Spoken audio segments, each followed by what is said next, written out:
Sometimes I read a Bible passage and I stop and think, how is that possible? I mean, don't get me wrong, there's sometimes I look in the mirror and I think of the actions that I commit in my own life and I think, how is that possible? But when I look at a text from the inspired Word of God, there are certain times it startles me and I can't help but just think, how is that even possible? John chapter 1, verses 9 through 11 is one of those verses. It says this: "The true light that gives light to everyone was coming into the world." This is Jesus. This is Jesus, the light of the world, coming into the world. And it says, "He was in the world, and though the world was made through him, the world did not recognize him. He came to that which was his own, but his own did not receive him." How is that possible? How is it possible that the creator of the universe comes to his creation, and the creation not only doesn't recognize him, it doesn't receive him? I mean, my goodness, the creation not only doesn't receive him, creation kills him. How is this possible? Or let me ask it a little bit of a different way. When love became flesh, why did we kill it? And what does that say about us? In Matthew chapter 21, Jesus is speaking to a group of religious leaders, and he begins telling them a parable of a wicked tenant that's tending to a vineyard that's not even his own. He's tending to a vineyard owned by a distant landowner. And what's interesting is as the parable progresses, the landowner would send servant after servant to his vineyard. And whenever he would get there, the tenants would beat and berate each servant. Finally, the owner of the vineyard says, well, I'll send my son. I mean, they'll respect my son. And instead, what do? Well, in the parable, the wicked tenants take the son and they kill him, thinking that they will be able to claim his inheritance. So, Jesus then looks at the religious leaders and he asks this simple but striking question. He says, when the master of the vineyard comes to his vineyard, to what he owns, what will he do with those wicked tenants? Well, the Jewish leaders all excited because they know the answer. Chapter 21, verse 41 of Matthew, they raise their hands and they cry out and they say, "He will bring those wretches to a wretched end. And he will rent the vineyard to other tenants who will give him his share of the crop at harvest time." Verse 43, Jesus replied, "You're right. Indeed, the kingdom of heaven will be taken from those who refuse to produce its fruit and given to a people who will." Now here's the part that just boggles my mind. Verses 45 through 46 of Matthew 21, the religious leaders respond to Jesus' parable with this. It says, when the chief priests and the Pharisees heard Jesus' parables, they knew he was talking about them. They knew he was talking about them and suggesting that they were the wicked tenants. So what did they do? Well, they began seeking for a way to arrest him so they could kill him. How is that possible? I mean, did they not see? They were the ones that even pronounced judgment on the wicked tenant. But then they do the very same thing that the tenant did that they know is evil? You know, I find that we do quite similar things in this world today, where we choose what we know is evil over what we know is good. And we do it almost with a smile. Why is that? Why is it that choosing evil seems more fun than choosing good? Why is it that whenever we read about holiness in the Bible, it seems more foreign to us, but when we read about the sins, it seems a lot more familiar? I mean, why is it that we run towards death and darkness to solve our problems? Why is it that we run towards evil instead of towards the light? Or to put it another way, when love became flesh, why did we kill it? Well, here's the answer. The answer is, in Eden, God, as we talked about in our last session, God created us with the ability for union. He created us with the opportunity to unite. But remember, we used our union to unite with death. We became one flesh with death, so that what death thinks, how death acts, how death moves, so do we.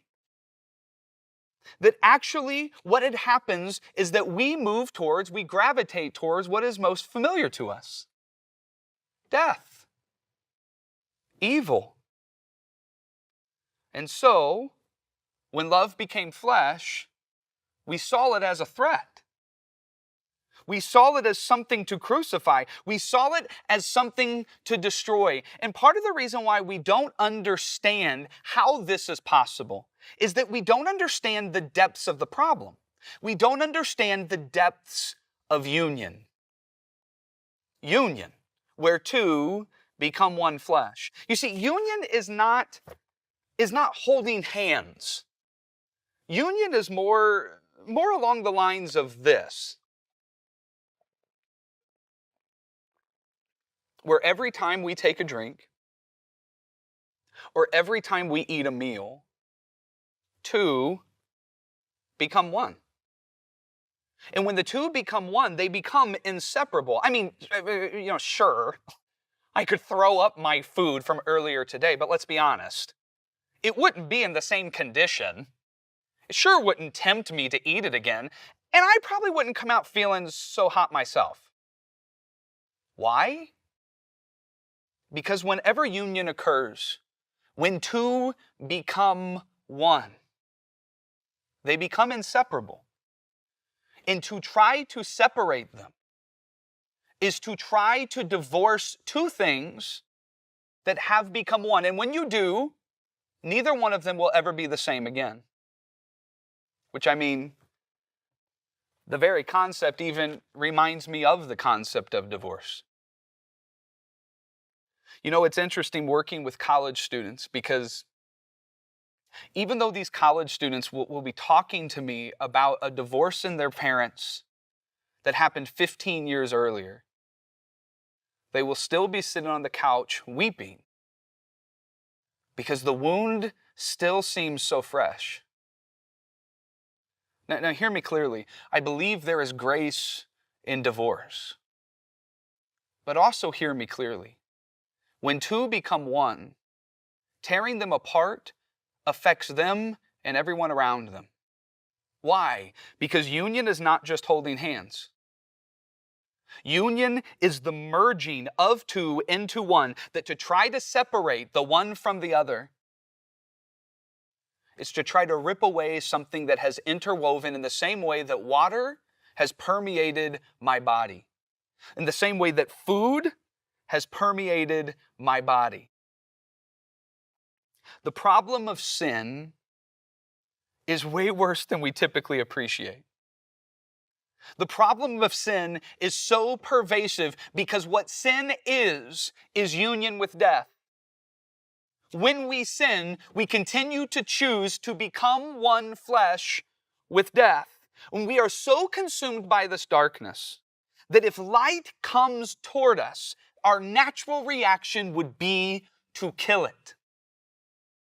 Why? Well, because darkness fears the light. That's why. Darkness fears the light. As a child, the opposite was true for me. As a child, I was afraid of the dark, not the light. As a child, oh my goodness, especially from the basement, even though I'm the one that turned out the lights, as soon as the lights went off when I was coming up the stairs from my basement, I sprinted as fast as I could. Why? Because I was afraid of the dark. And I remember nights laying in my bed in the same room as my older brother and whispering out his name, wondering if he was still awake. And when I didn't hear a response, I began to become overwhelmed because darkness seemed to be so thick. And yet it was amazing to me that all I had to do was to look across the room at the He-Man nightlight, and all was better. All was well. As if the light was whispering to me, "You are not alone. You don't need to be afraid. I'm here with you." And yet somewhere along the way, in my heart, an inversion occurred. Where as an adult, the way that we function today is as if the light is what we are to fear. Why else do we have so many passcodes on our computers or on our internet histories or even on our phones? Why? Because we're afraid of the light. We're afraid of the dark recesses of our heart coming out into the open. I call this wake-up call theology. Have you ever had a wretched soul wake you up by coming in the room and flipping on the lights? You know what I'm talking about? You've been asleep for 8 hours, but you have to wake up, and so someone comes into your room, and the way they wake you up is just flipping on the light. What do we do? If you're like me, it's like this groaning, this like, and I usually try to cower and pull the pillow over my face or the covers up over my eyes. Why? Because the light actually causes me pain. Because after 8 hours of sleeping, I've grown so accustomed to the darkness that whenever the light draws near me, it is a threat to me. It causes me not just discomfort, but actual pain. And all I want to do is extinguish the light. And the same is true with us. The same is true with us, that when we become one flesh with death, we become so accustomed to the darkness that if light comes towards us, if light would actually become flesh, the most natural reaction would be for us to kill it, just for a little relief. Why did we kill love when it became flesh? The answer is simple. Because in Eden, we became one flesh with death. And now we speak the grammar of death more fluently than the grammar of life. This is the whole point in John chapter 8. Where Jesus is speaking to the religious leaders once again, and he keeps saying the words of truth over and over, and they don't understand, and he says, here's the reason why. You take after your father, not Abraham, the devil, who was a liar and a murderer ever since the beginning. And he says, and because I speak truth, you cannot hear me, because you are fluent in your native tongue. Lies. Hear me clearly. I'm not calling us children of Satan.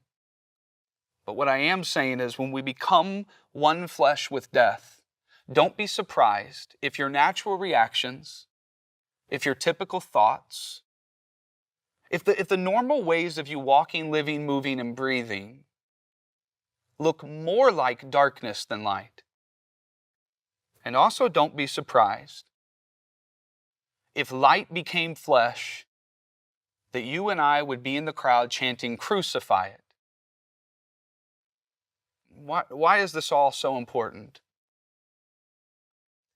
If we begin to understand how bad the problem actually is, then we will begin to see how beautiful the solution must be.